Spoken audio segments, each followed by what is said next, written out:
আবহাওয়া অধিদপ্তরের পূর্বাভাস অনুযায়ী ৪ অক্টোবর দেশের ৮টি অঞ্চলের উপর দিয়ে ঘন্টায় ৬০ কিলোমিটার বেগে ঝড়ো হাওয়া বয়ে যেতে পারে। সেই সঙ্গে এসব অঞ্চলে বৃষ্টি অথবা বজ্রবৃষ্টিরও সম্ভাবনা রয়েছে।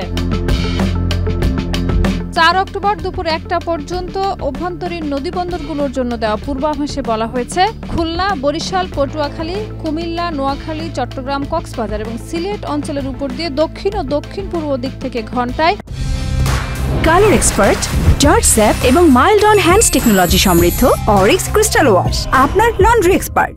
৪৫ থেকে ৬০ কিলোমিটার বেগে অস্থায়ীভাবে দমকা অথবা ঝড়ো হাওয়া বয়ে যেতে পারে। একই সঙ্গে বজ্রসহ বৃষ্টিও হতে পারে।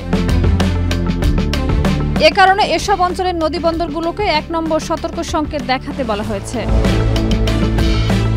অন্যদিকে ৩ অক্টোবর সন্ধ্যা ৬টা থেকে পরবর্তী ২৪ ঘন্টার পূর্বাভাসে জানানো হয়েছে রংপুরের অধিকাংশ এলাকায় এবং রাজশাহী, ময়মনসিংহ, খুলনা, ঢাকা, বরিশাল, চট্টগ্রাম ও সিলেট বিভাগের অনেক জায়গায় হালকা থেকে মাঝারি বৃষ্টি হতে পারে। কোথাও কোথাও বজ্রসহ ভারী বর্ষণের আশঙ্কাও রয়েছে।